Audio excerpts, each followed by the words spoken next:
Well, welcome everybody. I am your co-host again today for whatever reason. So it's always a surprise to me when I jump on here. Am I hosting today or not? But happy to do it. We are going to have a discussion today with one of our Rotarians. And of course, as a reminder, this is CWRAP, Conversations with Rotary Action People. And that's what Emerson Smith is. And I'd like to go ahead and introduce Emerson, and then we'll do a quick chat on the process involved for the meeting. Emerson is a sociologist, a past president of the Rotary Club of 5 Points, born in Chicago, but grew up in Dallas. In high school, he was a junior Rotarian at the Dallas Rotary Club, attending meetings for weeks and making presentations about his ambitions after high school. And that was his initial introduction to Rotary. He received a BA from the University of Texas at Austin, his MA from Texas Christian in Fort Worth, and his PhD from Emory in Atlanta. His postdoctoral fellowship was at the University of Exeter in England. He is a clinical research assistant professor of internal medicine at the University of South Carolina School of Medicine at Columbia. His work there includes being an advisor to students in each of their 4 years of medical school. He observes physicians and surgeons at work, suggesting ways to improve the outcomes of patients by improving the relationship between patients and doctors. One of his objectives, and this is a good one, is to keep doctors and nurses from killing or injuring their patients. I'm definitely in favor of that. He is also the president and CEO of Metromark Market Research, a company that evaluates relationships and interactions in hospitals, law firms, universities, business offices, and other organizations in order to improve the organization for everyone concerned. I think Emerson, though, today is going to give us a presentation on something entirely different. I believe he's going to speak to us about cruising. Is that correct, Emerson? It's about speaking at sea. Speaking at sea. Okay, very good. Well, I'll turn it over to you, Emerson. And everybody, if you've got anything to ask, questions, you can just put it in the chat, and we'll get to the chat at the end of the discussion. Go ahead, Emerson. Thanks. Okay, thank you very much. And the picture you're looking at now is of clouds in the sky. And since the mid-1950s, the fastest way to travel between the US and Europe has been by air. You can do it in 8 to 10 hours, sometimes less if you're on the Concorde. And prior to the 1950s, though, the fastest way across the ocean was by ocean liner. And there's nothing more beautiful than crossing the Atlantic by sea, whether it's raining or storming or whatever. And if you're on an ocean liner, it doesn't make any difference. It'll feel like you're on a train, on train rails as you're going across. So it's quite an adventure. And the topic of this is speaking on a ship at sea. And there's my name there. And I got interested in speaking at sea after talking with a speaker who was on the Queen Elizabeth II. And we docked in Dubai and got off the ship. And I met with this lady at a coffee shop near the docks. And we talked, and she suggested that as a sociologist, I could be an interesting speaker on ships. Now, 100 years ago, you had your options on ships to cross the Atlantic. If you were a German soldier, the best ship was the SMS Rhineland, and which is SMS stands in German for His Majesty's ship. So that would be a real adventure. And this was one of the greatest of German ships at the turn of the last century. Or you could, if you wanted, get on board one of the newest ships built in Belfast in north of Ireland, one of the Olympia class ships, and the most modern ship ever built. Could carry 2,500 passengers, and it was built on April 15th, 1912. However, on a few days later, given the icebergs you see here, maybe the Titanic wasn't your best choice for a ship to cross the Atlantic. Now, an exact copy of the Titanic, the Britannic, served as a hospital ship. And she served between the United Kingdom and other places in the world. Now, unfortunately, this ship in November of 1916, she was shaken by an explosion caused by a naval mine in the placed there by the Imperial German Navy near the coast of Greece. And oh no, the Britannic sank 55 minutes after hitting that mine. Okay.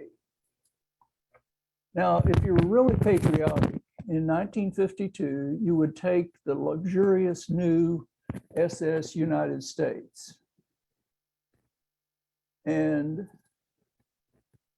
the United States still exists. You thought I was going to show her sinking, but she still exists, looking a little rusty in the Philadelphia harbor docks. And if you're ever landing in an airplane in Philadelphia, you can see this ship at the docks. And Kathy and I first saw this particular ship, which is the Queen Elizabeth II, when we were in New York City and just walking along the docks. And we said, oh, we would love to get on board that ship at some time or another. And it turns out we did get on the ship, and we went to England, and we had a wonderful time there and decided we would continue to go back and forth between the United States and England, at least, and on this particular ship. Now, today, this ship is in Dubai, and it's a great ship for crossing the Atlantic because she is an ocean liner, and was is now a floating hotel permanently moored in Dubai. So you can get on that ship. So none of these ships sank. Now, Kathy and I lived in Exeter, as we mentioned in the intro, in the southwest of England in the late 1970s when I was a Lieberhume Fellow at the University of Exeter. And after living in Exeter, we decided we wanted to come back as often as we could. And we also visited an area there called Southampton, and we saw a lot of ships there and learned that was where the ships came and went from. And so that's why we're going on ships today, particularly the ocean liners. Now, while speaking on an Azamara ship, the Azamara Cruise Lines only has 3 ships. I think have a new ship coming out now. And we were on a ship from Lisbon, Portugal to Fort Lauderdale, and we had very calm seas. Our first stop was the island of Bermuda, where all the homes are white roofed houses painted in pastel colors. And we docked in Hamilton, Bermuda. And of course, there was a Rotary Club in Hamilton, Bermuda, and I attended it, had my banner from the 5 Points Club, and exchanged that with a banner that I still have right here from the Rotary Club of Hamilton, Bermuda. My most favorite part of the world in which I speak at sea is the North Atlantic. There's just everything here. And in 2015, I got my first speaking assignment on the Coral Princess, which from Fort Lauderdale through the Panama Canal to Los Angeles. And this is what's called a Panamax ship, because it was built specifically to be narrow enough to go through the locks of the canal. It has about 2,000 passengers and was built in, well, where was that built? Don't have a date when that was built, but about 2,000 passengers. Oh, 2003, I've got that right there. Now, we had to secure the portholes in our stateroom when going through the locks. So because you actually, you went up and down through the water going through the locks. And our part of the ship, our set of rooms where we stayed, was reserved exclusively for performers, entertainers, including singers and dancers, a magician, a pianist, and the speakers on the ship. And you see it's a very luxurious room there. But it was fantastic being, because during the hall was full of the singers and dancers sitting on the floor, and we joined in, and that was great to be with all of the performers on the ship. Well, the French created two canals, and one of them is called the Suez Canal, and the other was called the Panama Canal. So we're not totally responsible in the United States for the creation of this canal. The French were the ones who started it all. In the foreground is the new wide enough for the biggest ships, built in 2016, called Agua Clara locks. And in the distance is the original canal locks through which we sailed on my first speaking engagement. And it was exciting and interesting going through the locks, because you never knew whether you were really going to bump up against the side or not. But the Coral Princess just fit the locks. And looking down at a lock in the Panama Canal, we see the ship on the lower level and part of the locks on the upper level. When we are stopping in Europe on the ships, I lecture on the history of places like Gibraltar and Portugal, and looking at the other, on Rome. And so it's a fascinating thing, but Barcelona is probably my favorite port just to be after you get off the ship. Now, it is more interesting when we dock at the various ports in the Canary Islands.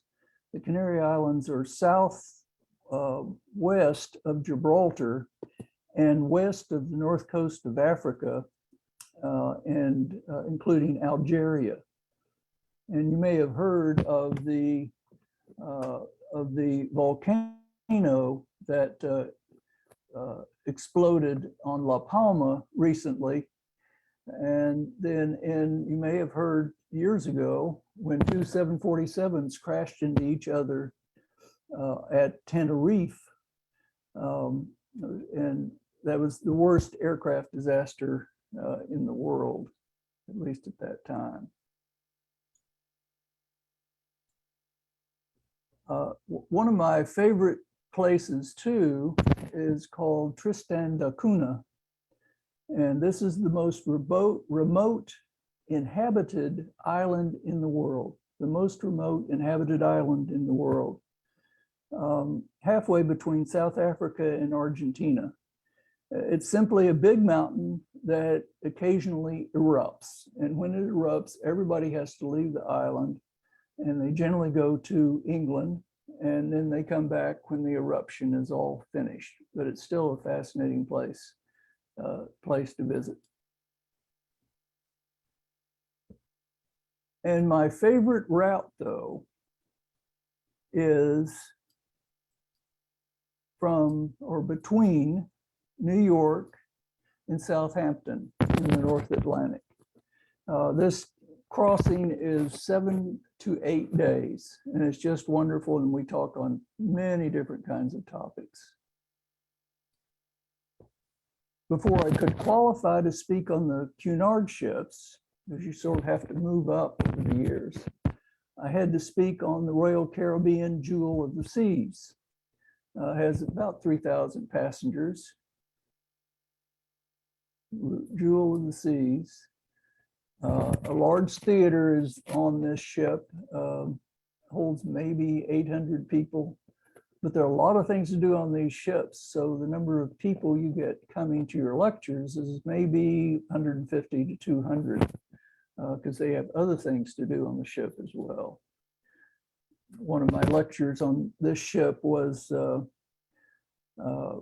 on space travel, and showing here the International Space Station, which travels 17,500 miles per hour across the sky. And you can see it. It just passed through this morning over Columbia, over South Carolina, and it's 250 miles from the Earth. I also spoke on the Royal Caribbean Independence of the Seas, and this holds 4,300 passengers. And my topic on this particular ship, was the mystery of the North Atlantic. And as you may be able to see pictures here, I have 8 lectures on that particular ship.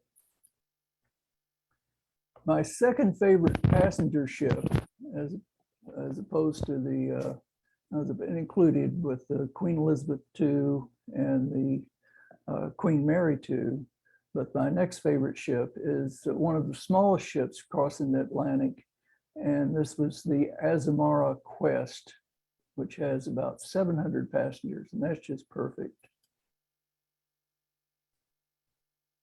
The audience area, the stage and the screen on the Azamara was much different from the larger ships, so it's very pleasant. I really like speaking on these ships.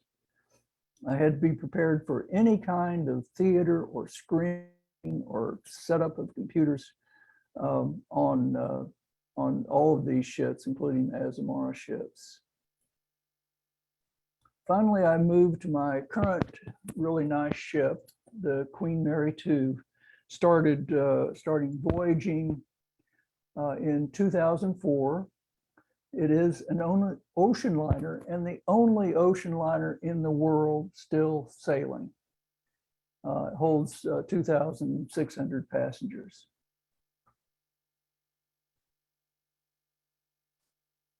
And the Royal Court Theatre is where I do the presentations on the Queen Mary II, and it's the most sophisticated of all the ships I've ever been on. So I like that because everything's set.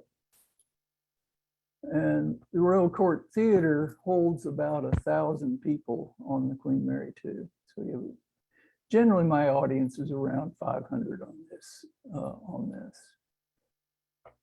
And one of the newer Cunard ships is the Queen Elizabeth, and built or started at sea in 2010, has 2,500 passengers.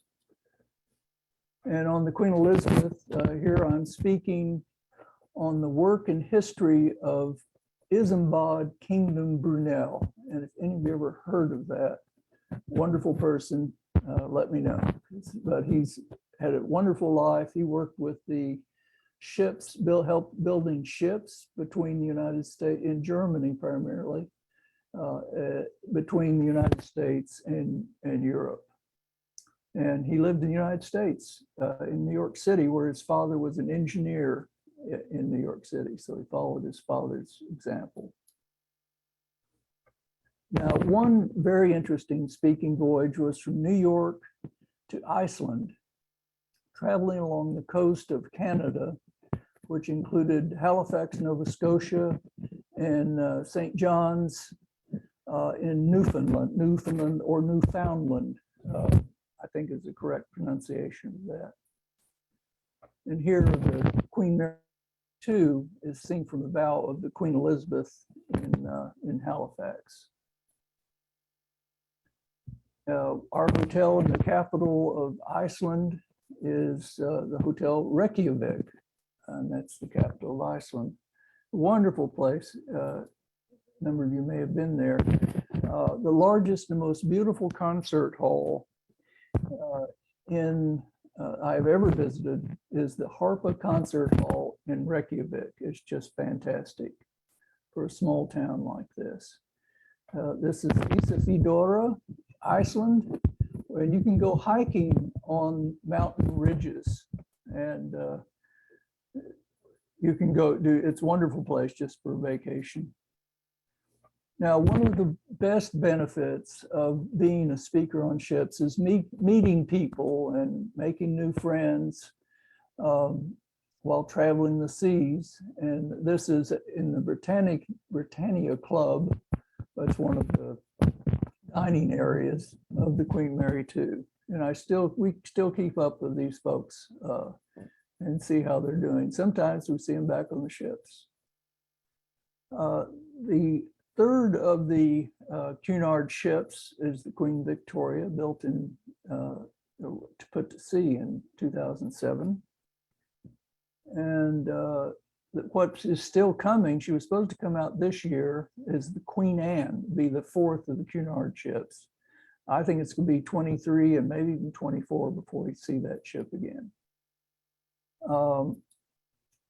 Now, one of the things that I have had to do to be a speaker is, let me go back to that, is to get an agent.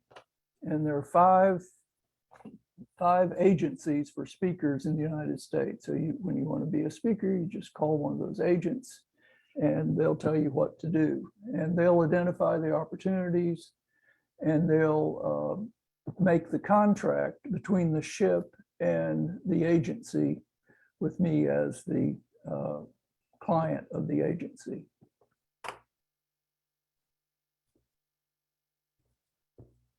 The types of ships that we are generally on, the ones that I like, are where it's an adult ship, no children, and adults primarily over 55 years, although the average age on some of these ships, the Cunard ships, is around 72. And of course, English is the primary language. And this is a luxury ship with less than 3,000 passengers. That's my ideal ship, so that's what I try to go for. The types of speakers or speeches or lectures, it should say, are destination lectures where we give the history of places we're going to stop. And the special interest lectures can be on, I have those on airplanes, ships, submarines, what it's like to be an airplane pilot, great people of the world, and current events. So there's almost any topic that can come up. The rules for lecturers are you speak no more and no less than 45 minutes. Has to be exactly timed. And we lecture on sea days, not on port days. And our objective is to entertain and educate. And Cunard puts that in one word, edutainment. And so we really have to educate them. We're graded on after every lecture. The questionnaire is sent to the people who went to that lecture, and they grade it. You've got to get good grades to be asked back. The length of the voyage is about 7 days to 2 weeks, and some go as long as 3 to 4 weeks. But my perfect maximum is about 3 weeks. And after that, you're ready to get off the ship, especially since you've been giving lectures for all that time. The basic perks on the ships where you're speaking, you get a stateroom for 2. You get meals, and some fees are paid. And you get to participate without charge on port excursions.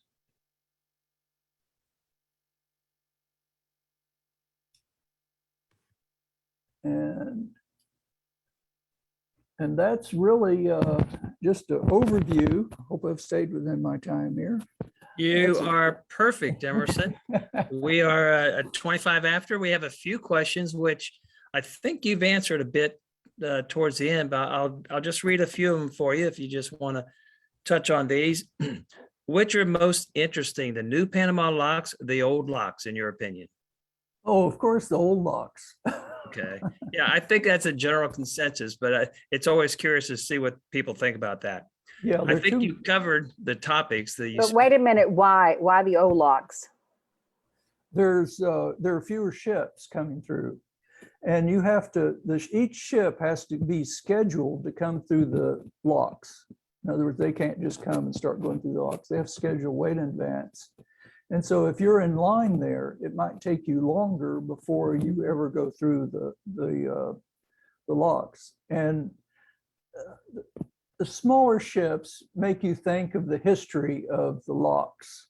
When you see these huge ships coming through, a lot of ships carrying, transporting supplies and things, it's not as romantic. Okay, another question is about the topics you speak on, but I think you covered those towards the end. It's a multitude of topics. That's very, very interesting. Yeah, you check, you do whatever you want to talk about. And if it is some current event, we can talk about it. Now, the main thing is, I said earlier, it has to be entertaining. So I don't think you could give a presentation on the Ukraine. No, that would probably not work.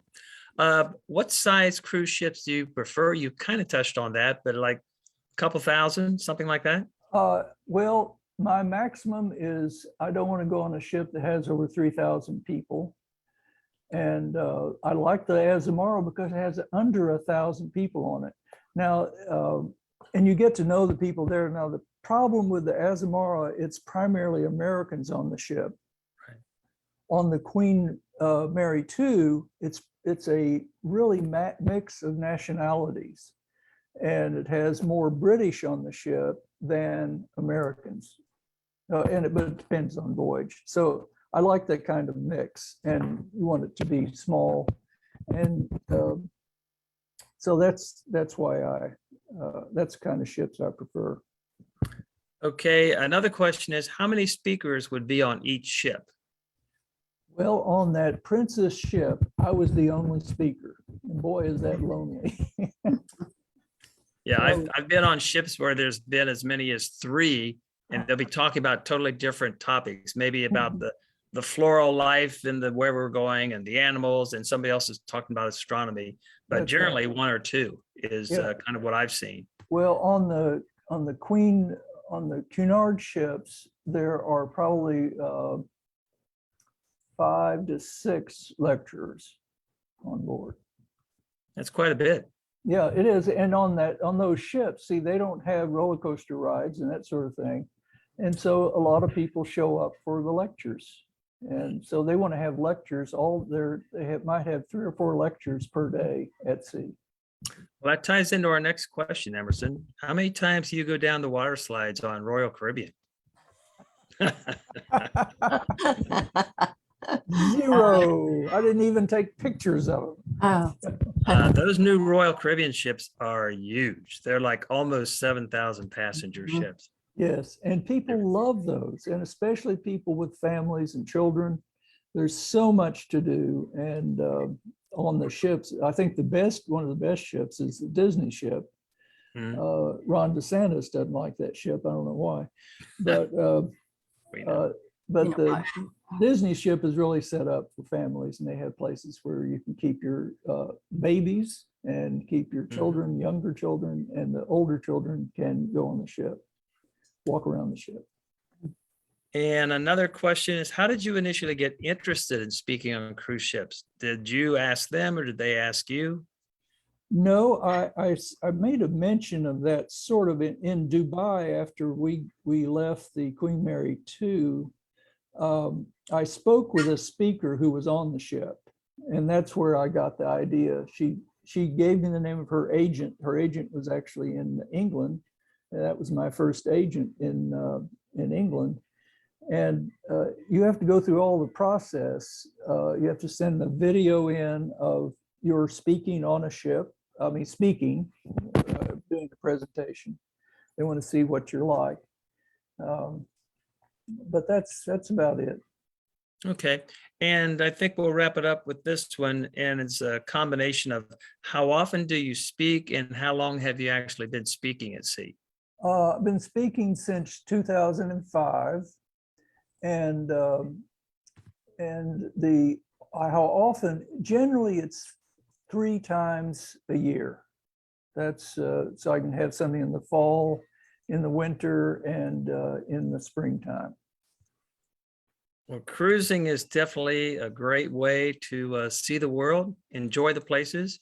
And believe it or not, I try to attend every single lecture on the ships that I'm on because they're usually very entertaining. The people are interesting. The people are kind of invested in what the cruise is all about. So I do enjoy the speakers. And what's your favorite ship? I prefer Viking, Ocean, and Oceana. Again, Yeah. smaller ships, not as many people. Here is one other question. We'll get this in. Are your lectures scheduled ahead of time for people to know? Yes, everything is scheduled ahead of time and printed in the daily bulletin. Like they'll have what's coming out that day and what's coming out the next day. So everybody knows about what's coming up on the lectures, and they're recorded. And so if people want to watch the lectures in their stateroom, they can do that too. Okay, well, Emerson, thank you very, very much. Very entertaining, very interesting. You gave us a little bit of life at sea with the lecture circuit. They are enjoyable. They really are. And there's so much to do on many of the ships. And I know if you're on a Royal Caribbean, or if you're on a Disney, you're probably chasing kids around and running up and down slides and getting on roller coasters. There's actually a roller coaster on the latest Carnival ship, the Mardi Gras, and it goes up to like 40 miles an hour. And it's 2 people on this little coaster. So